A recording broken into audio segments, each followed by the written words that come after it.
Hello, everybody, and welcome to another edition of the Rise of the Empire wrap-up, where we are going to be discussing the progress in our Outer Rim campaign that has been modified for a Rise of the Empire time period.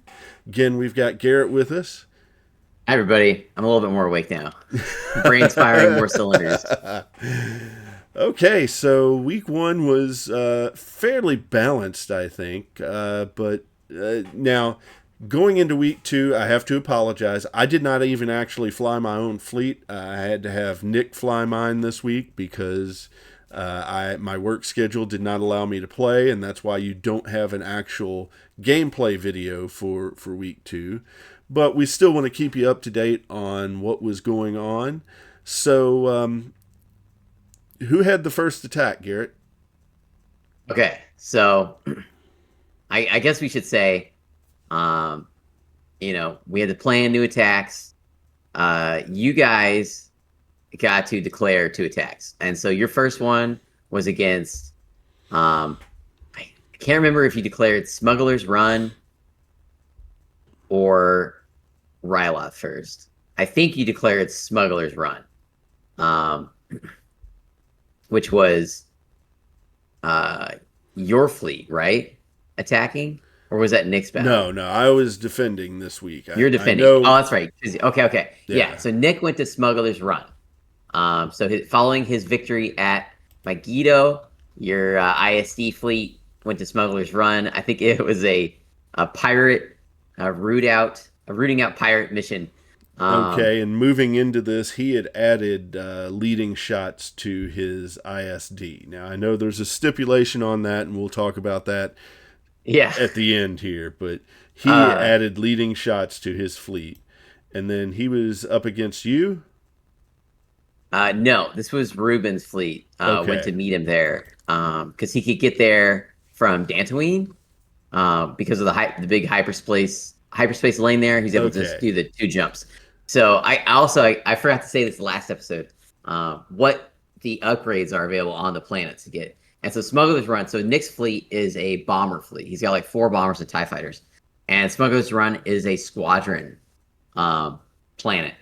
And so he has the opportunity to get additional SWATs. It's got 24 points. So that's, multiple TIE fighters or multiple TIE bombers, whatever his intention is. And moving into this one, it looks like Ruben had added H9 turbo lasers to his. No, he started with those. I'm trying to. I think he started with those. No, he said when I asked him, he said that was what he had added were the H9s. That makes sense. I'm trying to remember what his fleet started with. He must have been naked on the wreck. He was. And H9s did heavy work. Especially since the ISD doesn't have ECMs. So he was just pounding this ISD. I know Nick killed one of the hard cells. And then he was having a really difficult time finishing off the second hard cell. The Recusant deployed and maneuvered in a way that it was at the side of the ISD. So no good shots. And I can't remember which objective they played, but they weren't scoring points with it. But the hard cell was in front of the ISD, and it had taken the superior space station ramming ground, and so they were stuck hitting each other. The ISD could not finish off the hard cell with its evade, brace, redirect, and since Ruben has some vultures, they really slowed down the potential bombing of taking out the hard cell. And so the ISD got stuck, unable to land on the station to help with the clearing of the ram damage. And so it was getting shot in the side and front from that nasty Recusant with its 4 reds and 2 blacks. And then the ISD-1 it just couldn't push enough damage after getting braced and evaded to destroy the hard cell in front of it. So I know Nick Scazanti was commanding squadrons and trying to get them into position, and just those stupid the vultures wouldn't go down. Yeah. Um, Eventually, I think he did get them, and then but at that point, the IC had taken an extreme amount of damage, and so it did go down. And so unfortunately, the ISD fleet got tabled by Ruben's Requisite fleet Ow. at Smuggler's Run. So that was a huge blow uh, to the Imperial fleet there. Um, and so that's where that battle ended.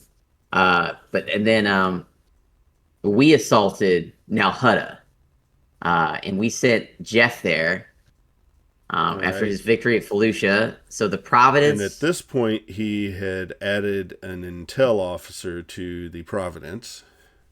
yes. While So now it's got intel there, and thermals. yeah, there was an error in, although it didn't really make much of a difference. Um, Nick thought that I had added expert shield text to my Venator 2 when I had actually added early warning systems. Oh, really? Again he said it wouldn't have really made a difference in the way that fight had played out, but he had the wrong upgrade on my ship, and so yeah, that was a little bit of a difference there. But again, based on how things went, I thermal shields in this is just really really hard to deal with. Yeah. It makes me think because like we're testing out these ideas that potentially in my head, if they become too much of an issue, do I make it so CIS post Clone Wars doesn't get that tech? Like it's something they can't get gas for. Uh, like it takes a special gas or technology that because the central CIS government is gone, they can't support it anymore. Would that make a difference? I don't know yet. It's one of those things where it's like, are we letting a couple losses really skew towards that? Because there's some interesting anti brace tech or anti defense token tech you can take, like NK7 ion cannons. Uh, but I don't know. We'll see. We'll see. Or overload pulse. I don't know. We'll see how that goes. I forgot we forgot to mention in the last battle. Nick took leading shots. But after the battle and how things progressed, because the ISD one does not have a defensive retrofit, we decided to trade his leading shots for point defense ion cannons Right. on the ISD one. So we'll see if that works better in the next battle. There's also a mechanic where if you guys fall behind 5 victory points, you guys get after the next battle or whatever, you guys get your upgrades for the battle, and then you also each get a base upgrade. So doubling down on upgrades, and see if that helps you guys do a comeback mechanic. Because if it just runs away and we can't get Imperial presence on the board, then the campaign kind of like it stops functioning like we want it to. So we want to see if that Yeah. comeback mechanic works. But anyways, Yeah, I we know have Hutta, definitely seen things spiral out of control in some campaigns. yeah, and that's like most of these campaigns I see on the internet. And so we're just trying to find a way to like, uh, how do we stop that from happening? So, anyways, but at Now Hutta, uh, Nick did an amazing job flying and positioning, but oh my gosh, his dice were blank the whole game.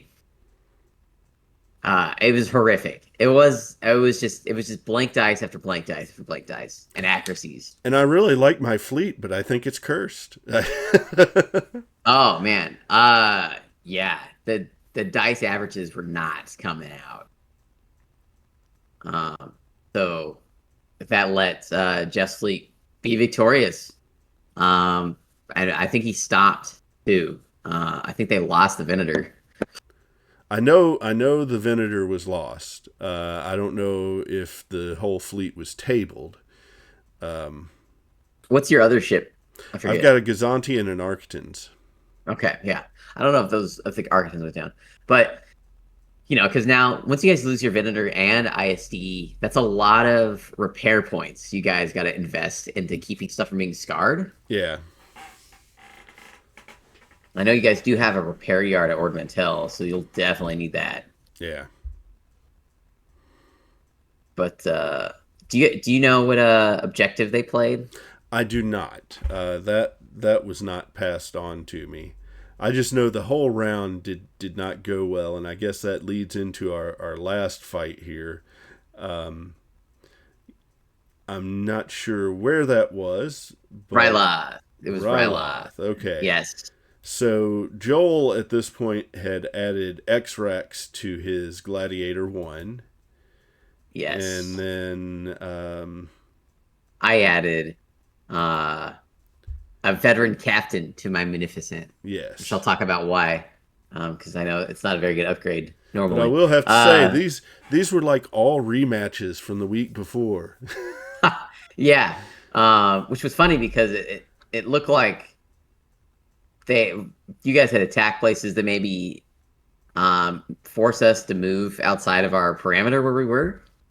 Um, I I had to keep low fuel. I managed to be able to jump there in three because I jumped from Mandalore. I left. I hit Dathomir. I jumped into Ord Mantell, which you guys have a base on, but when you have bases on hyperlink planets, you can bypass them. And so then I jumped from Ord Mantell straight to Ryloth. Uh, it was pretty funny. We got confused actually. I got confused. I thought I was going to Smuggler's Run for some reason. But anyways, in my the lore of my guy, he's addicted to spice and death sticks. Uh, he got he got addicted during the Clone Wars. He's a Skakakoan like Wat Tambor. But anyways, he was his back fleet, defense fleet. He's been doing death sticks for a couple of years, and so he jumped into the wrong planet, had to reverse, jump to the right planet after I was collided with my allies' fleet. Went to Ryloth, and then met uh, Joel's fleet there.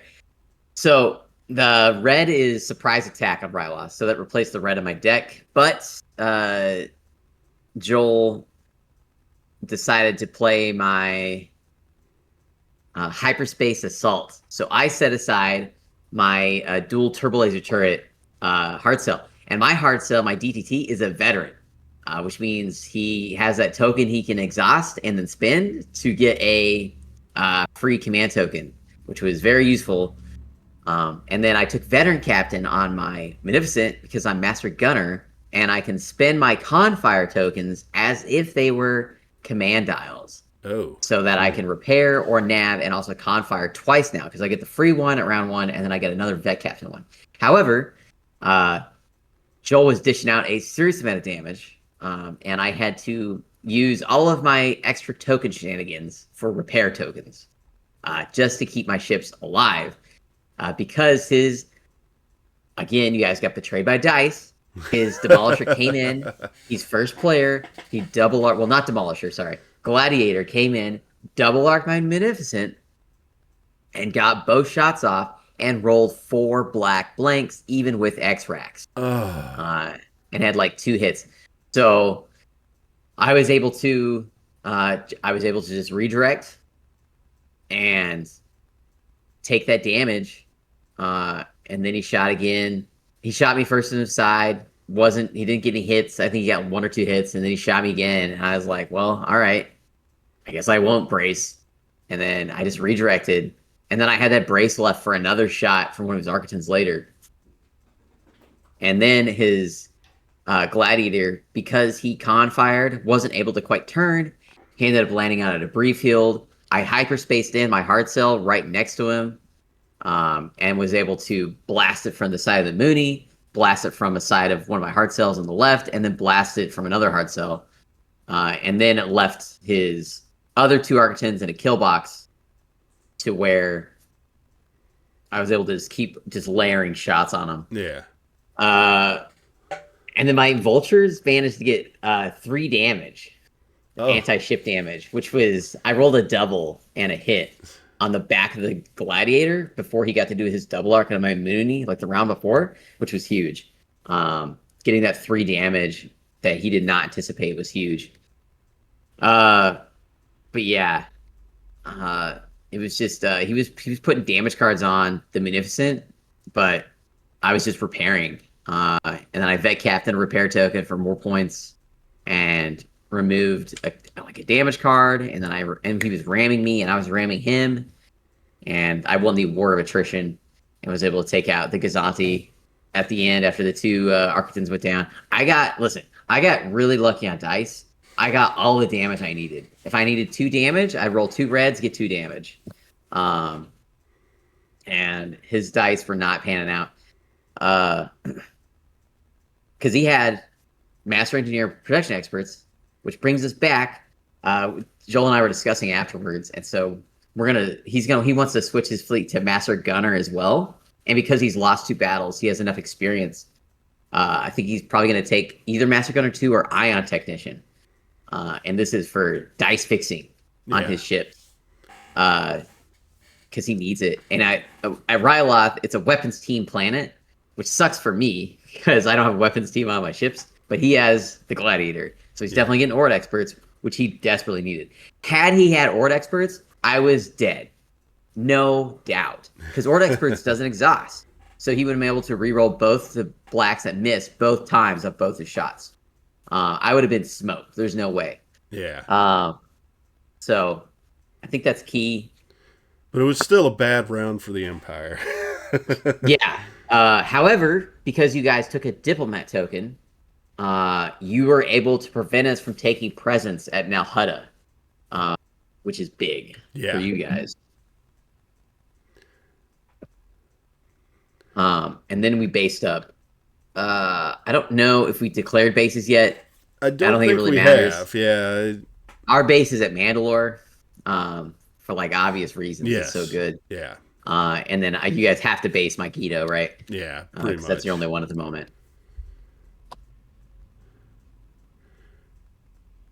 But yeah, moving into round 3, it's going to get a little bit more interesting because we'll have some more admiral skills to be adding in, because now the experience has added up to the point where we will actually be able to afford them.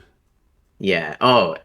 People should go read the journals. I think Joel and Ruben are writing write-ups for how the campaign's going. Yeah, I have backstory for my characters. I just haven't actually gotten into writing things.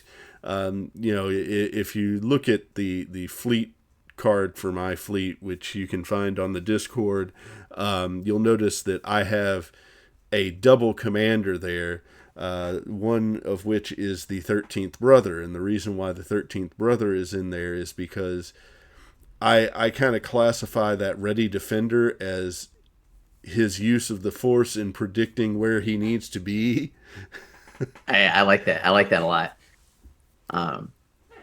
My guy, because we took Ryloth, we loaded up on death sticks and spice. I sent a case to Joel's commander with a picture of my guy with 2 Twi'lek dancers. And my guy, we're selling a lot of death sticks on the side to fuel. Got to keep the fleet going. That's right. We'll see if it works out for us because we're also using it a lot. So in the coming week, Ruben is not going to be here, but somebody is going to be flying his fleet for him in this coming week. And yeah, either Jeff or I. We'll coin toss or something. We'll see who flies it. And I will be around, so we'll actually have video of week 3, and then that will lead into the pivotal battle most likely. Pivotal battles. But we'll get there. Again, thank you for joining me for this. Yeah, this is super fun. I'm excited to see what happens next. Yeah, hopefully we can balance things out a little bit with this coming week's results. Yeah, I will say our pivotals will be pretty nice because there's not a lot of squadrons on the board. Well, yeah, that's true. I mean, we only have one group that's really pushing squads right now. So right. All right. Well, we will give you another show next week. Thank you guys for watching and take care. All right, thanks.